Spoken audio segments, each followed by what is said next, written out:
Hello student, मैं कौशल कुमार।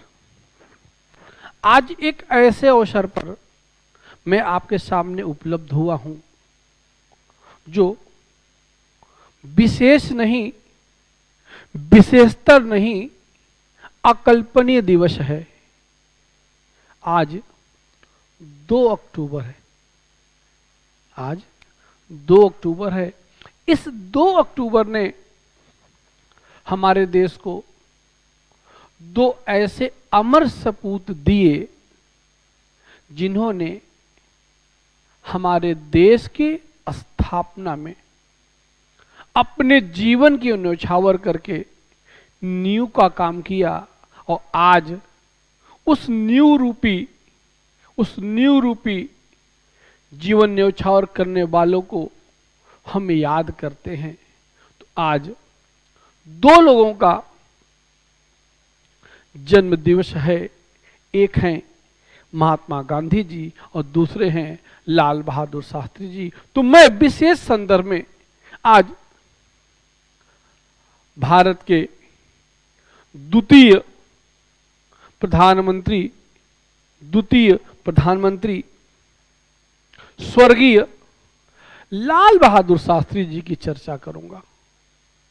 लाल बहादुर शास्त्री, नाम देखिए, लाल बहादुर और शास्त्री।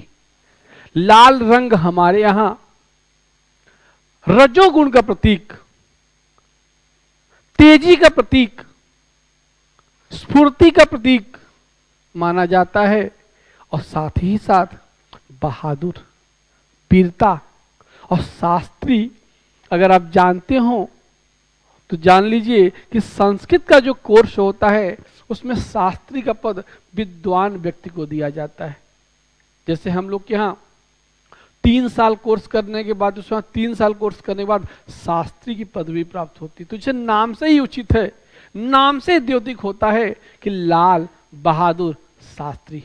तो आज हम लाल बहादुर शास्त्री जी, जो पूरे देश के लिए पूजनीय, आदरणीय हैं, उनके संदर्भ में कुछ कहने का सिर्फ प्रयास मात्र कर रहा हूं, क्योंकि मेरी तो ये औकात नहीं है कि मैं उनके बारे में कुछ कह पाऊं, क्योंकि मैं एक अदना सा व्यक्ति हूं, मैं एक छोटा सा व्यक्ति हूं, मेरी कोई वैल्यू नहीं है। और वहीं पर लाल बहादुर शास्त्री प्रधानमंत्री, जिन्होंने देश के लिए जो किया वह अकल्पनीय है। तो आज मैं उन्हीं संदर्भ में एक चर्चा कर रहा हूं। लाल बहादुर शास्त्री, लाल बहादुर शास्त्री, लाल बहादुर शास्त्री, हमारे अंदर, हमारे रोम में लाल बहादुर शास्त्री गुंजायमान है, हमारे मन को प्रफुल्लित करते हैं। तो हम लाल बहादुर शास्त्री की चर्चा करते हैं, आगे बढ़ते हैं। देखिए, लाल बहादुर शास्त्री, आपको मालूम है कि लाल बहादुर शास्त्री हमारे देश के दूसरे प्रधानमंत्री थे। ठीक, नॉर्मली आप देखिए, जो समाज है, जो व्यक्ति हैं, समाज में छोटे छोटे पदों के लिए योजनाएं बनाई जाती हैं, षड्यंत्र किए जाते हैं। लेकिन लाल बहादुर शास्त्री एक ऐसे व्यक्ति थे, जब जवाहरलाल नेहरू जी की मृत्यु होती है तब अलग सी विचारधारा चलती है कांग्रेस सिंडिकेट में कि किसे बनाया जाए प्रधानमंत्री। सब चाहते थे, हर व्यक्ति चाहता था कि श्रीमती इंदिरा गांधी को प्रधानमंत्री बनाया जाए। लोगों ने योजनाएं बनाई। मतलब लाल बहादुर शास्त्री ने चुनाव में इतना परिश्रम किया था, एक जमीनी स्तर के नेता थे, उसके बावजूद इनके अंदर न तो यह चाह थी, न इन्होंने राह बनानी, और न इन्होंने कोई बात की कि मुझे प्रधानमंत्री बनना है, क्योंकि इनका जीवन का लक्ष्य ही था सेवा। तो इन्होंने न प्रयास किया, लेकिन क्योंकि इनकी छवि ऐसी थी कि इनको अन्य लोगों ने प्रधानमंत्री की पद पे बैठाया।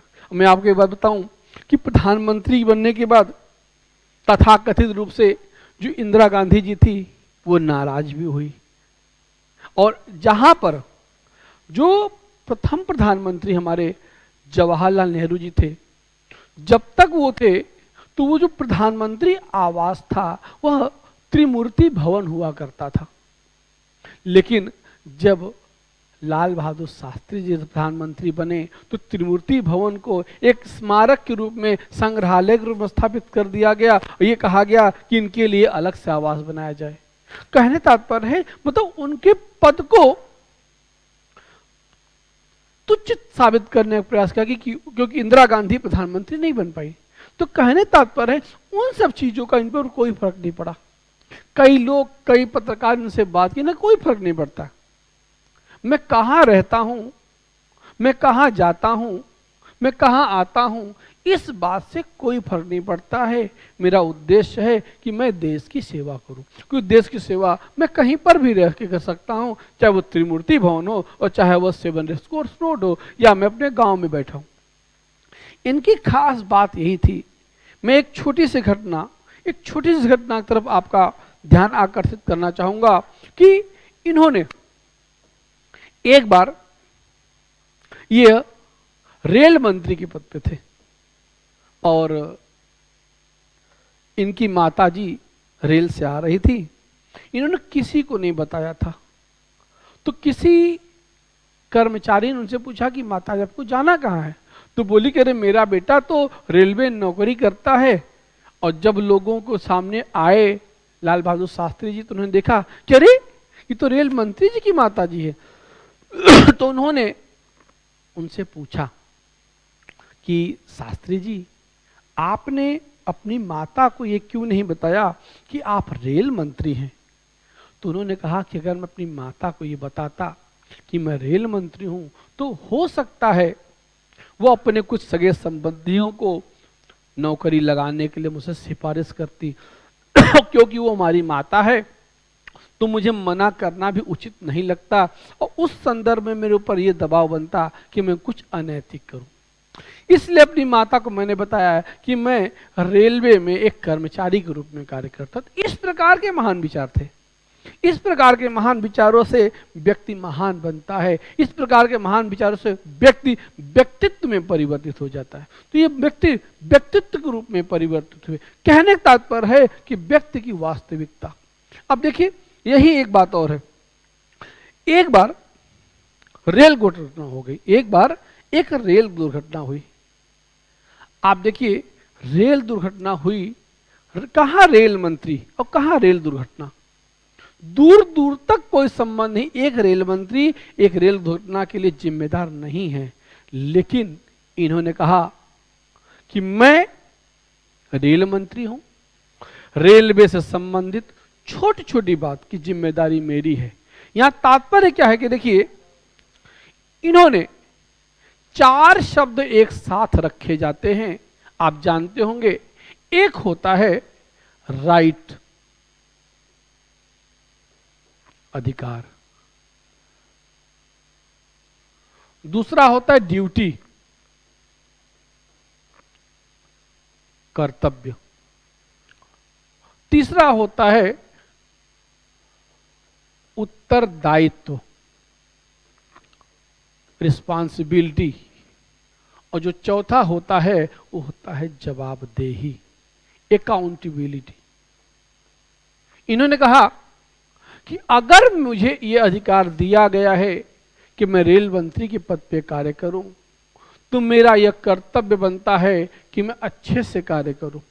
मेरा ये उत्तरदायित्व बनता है कि रेल सही तरीके से संचालित हो, और अगर कोई घटना घटती है तो मेरी अकाउंटेबिलिटी बनती है, मेरी जवाबदेही बनती है कि मैं उसकी जिम्मेदारी लूं, चाहे वो पॉजिटिव हो और चाहे वो नेगेटिव हो। इस संदर्भ में उन्होंने आकर के रेल मंत्री के पद से इस्तीफा दे दिया। ये उनकी खास बात है। आज देखिए, बड़े बड़े राष्ट्र के बड़े बड़े नेता, उनके ऊपर सीधे ब्लेम लगता है, चीजें प्रूव हो जाती है, उसके बावजूद भी वो इस्तीफा देने को तैयार नहीं। बहुत से ऐसे नेता हैं जो जेलों में बंद हैं, उसके बावजूद वो अपने आप को सही साबित करने के पीछे पड़ रहते। कहने का तात्पर्य है कि देखिए, जो सेवा भाव है वह अधिकार के साथ साथ जवाबदेही से भी जुड़ा हुआ है। अगर आप जवाबदेह नहीं हैं, आप अकाउंटेबल नहीं हैं, तो फिर आपकी वास्तविकता, आपके पद की गरिमा समाप्त हो जाती है, जो कि उचित नहीं है। आप देखिए, अब इस चित्र को देखिए। इस चित्र में आपको लाल बहादुर शास्त्री जी की वास्तविक छवि दिखेगी। ये चित्र उनकी शालीनता, उनकी वास्तविकता की बात करता है। आपने सुना भी होगा, मैं आपको बता रहा हूं कि जब ये प्रधानमंत्री के पद थे तो इनके पास एक पुरानी फिएट थी। ठीक, वो पुरानी फिएट कार इन्होंने बैंक से लोन लेके खरीदी थी, और वास्तविकता ये थी कि जब इनकी मृत्यु हुई तो उसका लोन बाकी रह गया था। ये वास्तविकता है, ये इस व्यक्ति की वास्तविकता है। जो व्यक्ति अपने लिए नहीं, देश के लिए, देश सेवा के लिए लगातार प्रयास करता रहा, वो हैं हमारे लाल बहादुर शास्त्री जी। अब अगली बात जो हम करने जा रहे हैं, देखिए, एक कॉन्सेप्ट है जय जवान जय किसान, जय जवान और जय किसान। अब देखिए, ये शब्द मात्र नहीं है, ये शब्द विचारधारा है, ये शब्द देश की नींव है, ये शब्द हमारा वर्तमान, हमारा भविष्य है। देखिए, हुआ क्या कि भारत और चाइना के बीच, ठीक है, भारत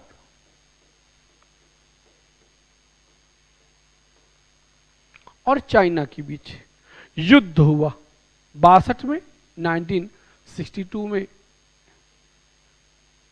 उसके बाद 65 में, 1965 में पाकिस्तान ने भारत के ऊपर अटैक किया। तो ये युद्ध हो रहा है भारत और पाकिस्तान के बीच। जब 1965 में ये युद्ध शुरू हुआ, युद्ध शुरू होने के पीछे उद्देश्य क्या था, आप इसे समझिए। क्योंकि ऑलरेडी भारत 1962 में चाइना से हार चुका था। उस परिस्थिति का फायदा उठा करके पाकिस्तान ने यह सोचा कि अगर हम इस समय इनके ऊपर अटैक करते हैं, क्योंकि ये हारे हुए हैं 3 साल पहले ही, तो इनकी शक्ति अभी कमजोर है, और शक्ति कमजोर है तो हम इनके ऊपर विजय प्राप्त कर सकते हैं। अचानक जब इनका हमला हुआ हमारे देश के ऊपर, तो लाल बहादुर शास्त्री ने तीनों सेनाओं के प्रमुख को बुलाया और उनसे पूछा कि परिस्थितियां क्या है। तो उन्होंने कहा कि जैसी आप आज्ञा करिए। तो लाल बहादुर शास्त्री ने सिर्फ एक बात कही कि आप देश की सुरक्षा को देखिए, आप देश की सुरक्षा को देखिए, मुझे बताइए मुझे क्या करना है। मतलब आप पूरी तरह से स्वतंत्र हैं, कोई भी निर्णय लेने कीजिए, आप मुझे बताइए मैं क्या करूं। यह स्पष्टता थी, ये इनकी स्पष्टता थी। और हुआ क्या, अब देखिए, उस समय 2 चीजों की आवश्यकता थी। उस समय 2 चीजों की आवश्यकता थी। आज हम वर्तमान में खाद्यान्न के स्तर पे आत्मनिर्भर हैं, उस समय हम आत्मनिर्भर नहीं थे। और अगर युद्ध शुरू होता तो जन धन सबकी हानि होती। सामान्य रूप से कहा जाता है कि जब भी कोई युद्ध होता है तो कोई देश 20 साल पीछे चला जाता है। तो इन्हें लगा, इन्होंने ये नारा बहुत सोच समझ के दिया। इन्होंने कहा कि हमारी सबसे पहली जरूरत है जवान। तो इन्होंने किसे वैल्यू दी, जवान को, जय जवान। और जवान को खाने के लिए अन्न कहां से आएगा, तो बात की इन्होंने किसान की।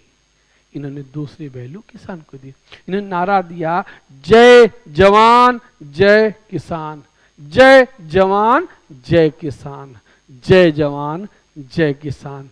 एक ही जवान जो सीमा पे दुश्मनों से लड़ रहा है, एक किसान जो भूखमरी जैसी दुश्मनों को समाप्त करने के लिए अन्न उपजा रहा है। तो इन्होंने बात की। और आपको बता दूं, इस जय जवान, इस जय किसान को लगातार भारत की सरकारों ने, हमारे प्रधानमंत्री लोगों ने इसे और प्रमोट किया। जैसे जब हमारे अटल जी थे,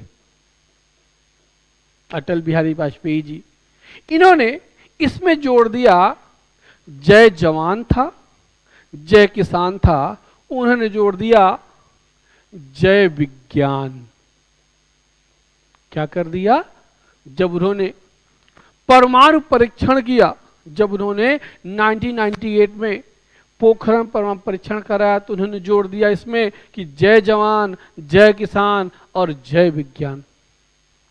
और हमारे वर्तमान प्रधानमंत्री मोदी जी ने इसको एक कदम और आगे बढ़ाया, इसे कर दिया जय अनुसंधान, जय अनुसंधान। तो हो गया जय जवान जय किसान, जय विज्ञान और जय अनुसंधान।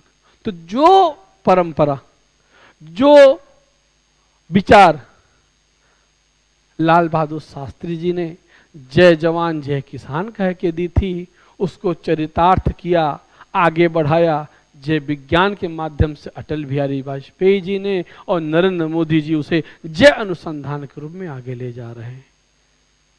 आगे चलते, जैसा कि अभी आपको मैंने चर्चा किया कि 1965 में अचानक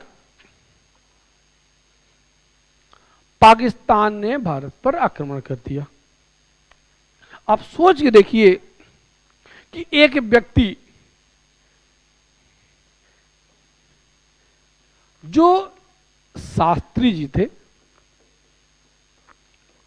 1964 में पीएम बने थे, प्रधानमंत्री के पद पे आसीन हुए थे, और एक साल के बाद ही 1965 में पाकिस्तान का अटैक होता है। और पाकिस्तान का अटैक से पहले 1962 में भारत चीन से हार चुका था, चीन से पराजित हो चुका था। उस समय सेना का मनोबल, एक प्रधानमंत्री का मनोबल क्या कहता है, लेकिन उसके बावजूद इन्होंने अपने सेनाओं को खुली छूट दी। ये कहा कि आप वहां लड़िए, हम यहां लड़ेंगे, आप दुश्मनों से लड़िए, हम देश के अंदर गरीबी से लड़ेंगे, भूखमरी से लड़ेंगे। और उसी संदर्भ जैसे अभी पीछे हमने बताया कि जय जवान जय किसान का नारा दिया। ये अपने प्रधानमंत्री आवास के अंदर खुद सब्जी फल उगा के अपना भरण की जितना से हो, इन्होंने लोगों को कहा, प्रेरित किया कि आप कम से कम अपने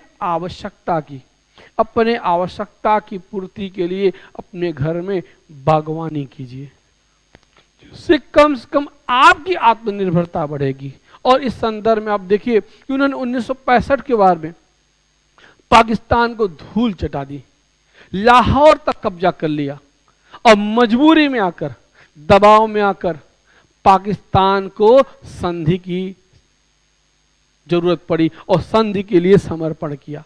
और अगले व्यक्ति की बात करते हैं, ताशकंद समझौता। जैसा कि आप जानते हैं कि उस समय पाकिस्तान के राष्ट्रपति अयूब खान और लाल बहादुर शास्त्री जी के बीच ताशकंद का समझौता होता है। उस समय ताशकंद का क्षेत्र रशिया के अंतर्गत आता था। ताशकंद में जो मुद्दा हुआ, ताशकंद में जो समझौता हुआ, वो समझौता करने के लिए लाल बहादुर शास्त्री जी बिल्कुल भी तैयार नहीं थे। ये नहीं चाहते थे कि जो एरिया हमने कब्जा किया, जो क्षेत्र हमने कब्जा किया है, उससे हम छोड़ दें। उसके बावजूद क्योंकि उस समय जो पूरा माहौल था दुनिया का, कोल्ड वार का माहौल था, शीत युद्ध का माहौल था। पूरी दुनिया दो भागों में बटी हुई थी। एक अमेरिका की तरफ जाते थे तो दूसरे रशिया की तरफ आते थे।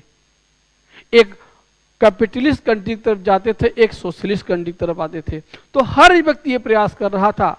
तो रसिया ने दबाव डाल करके लाल बहादुर शास्त्री से इस पे ये हस्ताक्षर करवाया गया कि हम जीते हुए क्षेत्र को वापस कर देंगे। लाल बहादुर शास्त्री जी का कथन वहां पर था कि आपके दबाव में मैं हस्ताक्षर तो कर दे रहा हूं, लेकिन यह जीते हुए क्षेत्र वापस मैं नहीं करूंगा, कोई दूसरा प्रधानमंत्री होगा। उनके कहने का तात्पर्य यह था कि मैं साइन तो भले कर दे रहा हूं, मैं हस्ताक्षर तो भले दबाव में कर रहा हूं, लेकिन मैं वापस नहीं करूंगा, भले ही इसके लिए मुझे अपना पद तक छोड़ना पड़े। दुर्भाग्य से, दुर्भाग्यवश वैसी तात्कालिक समझौते वाले दिन रात में हमारे भूतपूर्व स्वर्गीय प्रधानमंत्री लाल बहादुर शास्त्री जी की मृत्यु हो गई। वो मृत्यु आज तक एक रहस्य बनी हुई है। तो कहने का तात्पर्य है कि लाल बहादुर शास्त्री जी ने हमारे देश के लिए जो नींव रखी, जो विपरीत परिस्थितियों में उन्होंने पाकिस्तान जैसी सेना को हराया, जिस परिस्थिति विशेष के लिए उन्होंने जय जवान जय किसान जैसा नारा दिया, ताशकंद समझौते में जहां पूरा विश्व या तो अमेरिका या रूस के पीछे लग्गू बना हुआ था, वहां पर उन्होंने अपने आप को स्वतंत्र रखने का पूरा प्रयास किया। ऐसे हमारे व्यक्तित्व के धनी, अति ईमानदार, कर्मठ और जुझारू राजनेता लाल बहादुर शास्त्री जी को हम नमन करते हैं और ईश्वर से यह प्रार्थना करते हैं कि हमारे देश में ऐसे और मनीषियों को देश समर्पण के लिए ईश्वर हमारे समक्ष भेजे और उनके साथ मिलके हम अपना देश कल्याण कर सके। इसी के साथ मैं अपने वाणी को विराम देता हूँ। धन्यवाद।